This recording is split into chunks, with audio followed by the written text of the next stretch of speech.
Ang taong nasasakdal ay nandito sa hukumang ito sa salang rebelyon, tradisyon at pagbabalak ng masama laban sa bansang Espanya. Ano ang pangalan ng nasasakdal? Jose Protasio Rizal Mercado A. Alonso Realunda. Edad, 35. trabaho. Doktor at manunulat. Ngayon ay maaari na ibigay ng konstitusyon ang kanyang panig. Tinatawag ko sa hukumang ito si Attorney Alcocer upang tumayo sa harapan at ipahayag ang kanyang panig.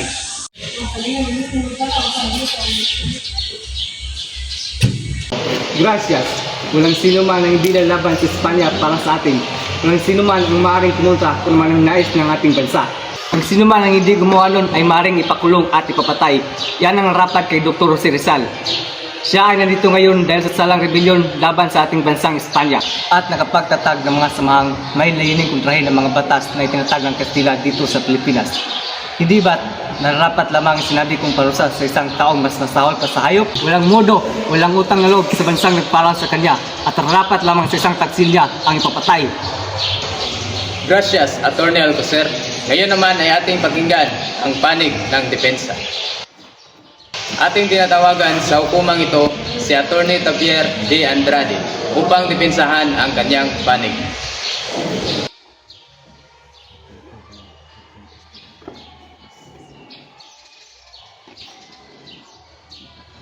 Gracias! Hindi nasusukat ang kadakilaan ng isang tao sa kanyang yaman o sa dami ng kilala ng tao. Ito ay nasusukat sa katatagan at katapangan na ngayon na pasakamay na ni Dr. Jose Rizal. Bago niyo siya husgahan, tignan niyo muna ang inyong mga sarili. Ang nais lamang niya ay maging pantay ang trato ng Katsila sa Pilipino. Hindi kayo dapat magpadalos-dalos sa pagbibigay ng mga parusa na hindi naayon sa nasasakdal. Ngayon naman ay pakinggan natin ang panig na nasasakdal sa hukumang ito. Kasinungalingan ang ibintang niyo sa akin. Wala kayong konkretong ebidensya. Ang tanging mga liham lamang ang tutukoy sa aking pagkasala. Hindi ako maaari magkasala ng rebelyon, sapagkat ako pa mismo ang pupilit kay Dr. Fego Valenzuela na huwag ipagpatuloy ang rebelyon na pinaplano na laban sa bansang Espanya. Wala rin akong kinalaman sa kanilang pang-aklas at hindi ko rin alam na ginagamit nila ang aking pangalan sa kanilang mga aktibidad. Napakaraming maaaring sabihin upang magpapatunay sa aking pagkakawalang sala. Sana gamitin ninyo ang inyong mga utak upang magagawa ninyo ang nararapat. Magkakaroon ng isang masusing deliberasyon kung ano ang hakbang ang ating ihukom tungkol sa kaso ni Dr. Jose Rizal. Maaari nang ibalik ang nasasakdal sa kanyang selda. Ipapaalam agad ng hukom ang magiging resulta ng deliberasyon.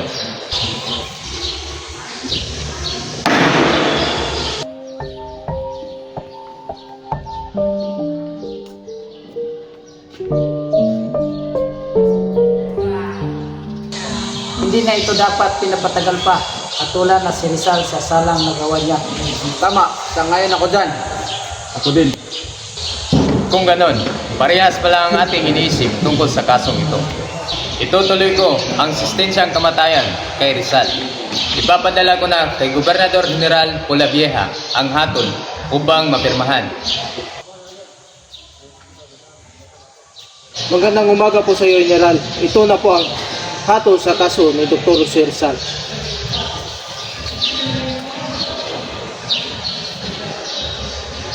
Magaling! Narapat lang napatay ng walang kwentang taong yun. Yan ang narapat sa kanya.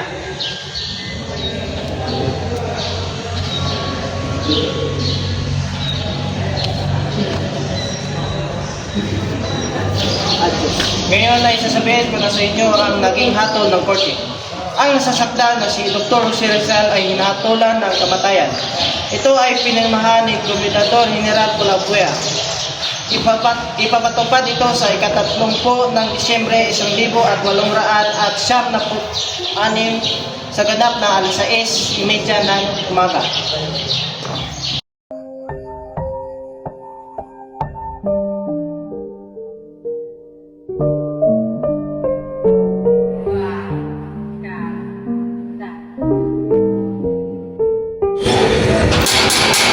May bisita ka!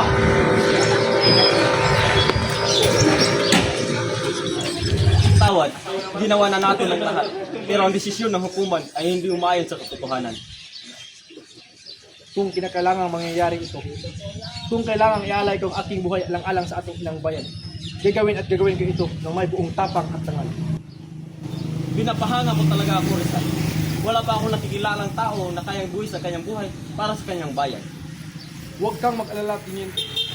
Lubos mo rin akong pinapahanga sa iyong pinapakitang tapang at may dugong Pilipino talaga na dinadaloy sa iyong katawan.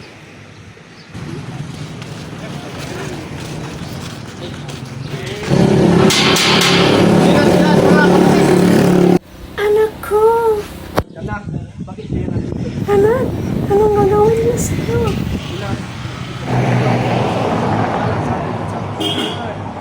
Ina, sana po patawarin niyo po sa ating mga kasalanan at kurang.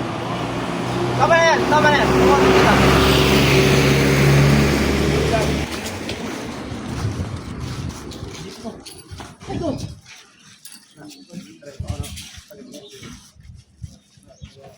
Buksan yung ito pagkatapos ng ating project na namatayan.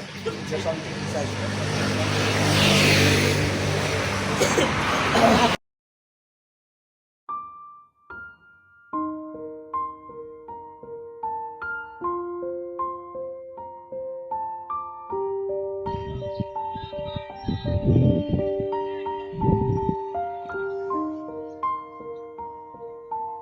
Hindi ko makakalimutan at masaya mo ako ng sobra. At sa lahat ng mga lalaki kung natagasip, ikaw lang ang handa akong ipagtanggol.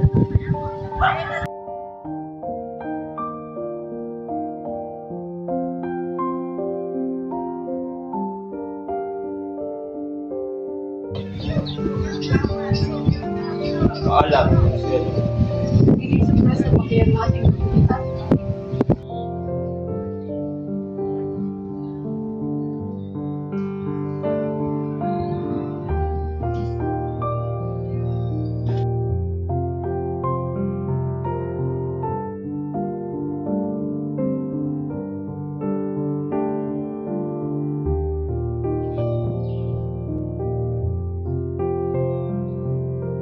Malungkot na siguro ang sunod ng paglubog ng araw, pero di natin alam ang tadhana nito.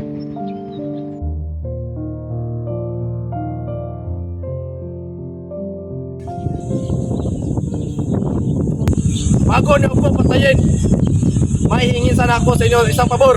Ano yun? Pwede bang barilin niyo ako na nakaharap sa inyo? Hindi! Karga! Officer!